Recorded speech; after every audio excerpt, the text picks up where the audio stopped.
ने कही कि ऐसा करो पंडित जी, आज मनो आए रहो, आज हम लड़ुआ वो पुआ बनाए ले खान के लिए। पंडित जी ने कही ऐसा करो, ताई से तुम खाए खाए के मोटी हो गई, जो तुम रोज पुआ खाती हो आज हमें मालूम पड़ी है। ताई से रिफाइंड हम रोज लाते हैं, 2 किलो हाल खत्म हो जाते हैं। पंडित जी ने कही ठीक है बना लो, आज हमारो नंबर आ जाएगा। तो जैसे ही पंडितानी ने पुआ बनाए, वो बरिए पुआ 13 पुआ बन पाए 13। पंडित जी कहने लगे देखो तुम रोज खाती हैं, तुम 6 खाए ली, हम 7 खाए ली। नहीं, हमने पुआ बनाए, हम 7 खाएंगे, तुम 6 खाओ। अरे जी कोई बात है, हम तुम्हारे पति, हम 7 खा लेंगे, तुम 6 खा लेना। अरे तो ऐसे क्या हुआ, हम तुम्हारी पत्नी है, हमने बनाए हैं, मेहनत की है, तो हम 7 खा लेंगे, तुम 6 खा लेना। बिन्ने के ऐसा करो, ऐसे बांट बन नहीं पाएगा, तुम हम तो झूठ मूठ की लड़ाई कर ले। जो पहले बोलेगो वही पुआ 6 खाएगो, बाद बोले वो 7 खाएगा। अच्छा तो ये बताओ, तो हम तो लड़ो ही झूठ मूठ की लड़ाई कर लो, आराम से बैठ जाओ। अच्छा। और जो पहले बोल जाएगो वो 6 खाएगो, जो बाद में बोलेगो वो 7 खाएगो। अच्छा। सो पंडितानी और पंडित जी एक चारपाई डाल ले, चुपचाप बैठ गए, भी चंपुआ रख ले, कोई बोली नहीं रहो काऊ से। काफी देर हो गई, काफी देर हो गई, कोई किसी से नहीं बोल रहा है। क्यों? अगर बोलेंगे तो 6 खाने पड़ेंगे, 1 का घाटा हो जाएगा। तब तक का हो कि एक बूढ़ो से कुत्ता आओ, वो कुत्ते रहे खाएगा। बोलो ही ना है कोई, अगर बोलतो तो वो गड़बड़ था, 6 खाने पड़ेंगे, कोई ना है, बोलो वो सब खाएगा। अब पंडितानी पंडित जी चुपचाप, रात हो गई, लेट गए, पर बोले नहीं, बुद्धि की कमी थी, बोले ही नहीं। सुबह हुआ, और जब सुबह हुआ तो वे उठे ना। गांव वाले ने सोची ऐसा तो ना को पंडित जी और पंडितानी मरे गए होंगे। हाँ, तो वे आंखें बंद करके डरे।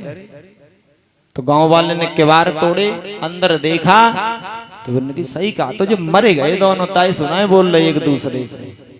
तो उनने उनकी चिता बनाई और ठठरी पर रख के ले चलने लगे दोनों को, और चिता पे लिटाए दो।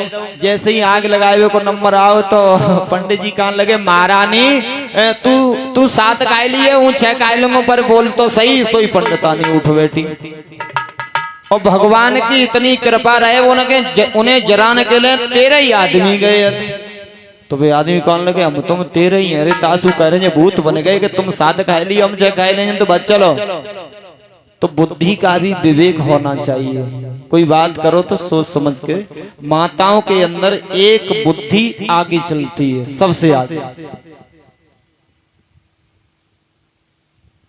तो महाराज शरियात की जो कन्या है सुकन्या, उसने देखिए अपने पति को जो 10-10 हजार वर्ष तक तपस्या करते थे, आज महात्मा चमन ऋषि एक स्त्री के चक्कर में पड़ने के बाद वो राजकुमार बन गए। बड़े सुंदर सुंदर महल बने हैं। एक यज्ञ किया महाराज चमन ऋषि ने, अश्विनी कुमार को बुलवाया। इंद्र ने मना किया, अश्विनी कुमार अछूत है, उसे मत बुलवा। इंद्र में और चमन ऋषि में घमासान युद्ध हुआ, तो चमन ऋषि का बाल विवाह का नहीं हुआ। अश्विनी कुमार आया, यज्ञ में भाग लिया, और यज्ञ संपन्न करने के बाद देखिए दोनों प्राणी आपस में रहने लगे। कहां वो राजा और वो महात्मा लाखों हजार बार तपस्या करते थे, आज एक पत्नी के पीछे धन धान छोड़ दिया, तपस्या छोड़ दी। बारे महात्मा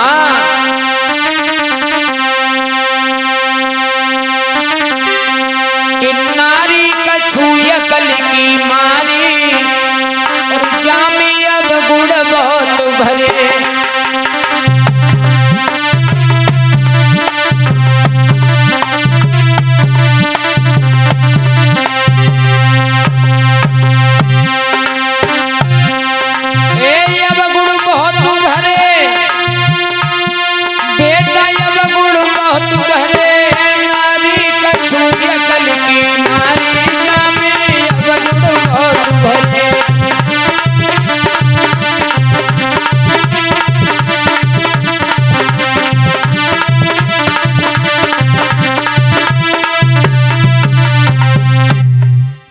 अब गुड़ बहुत है, गुड़ती नहीं है।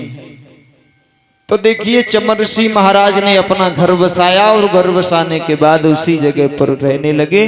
बोलिए गोविंद भगवान की। कल बताया था भगवान राम का जन्म होगा, कथाएं बहुत पड़ी थी, इसलिए थोड़ा जल्दी में भी करवा दिया। अब ताली बजा करके भगवान का कीर्तन बोलेंगे सभी भक्तजन, उसके बाद भगवान श्री राम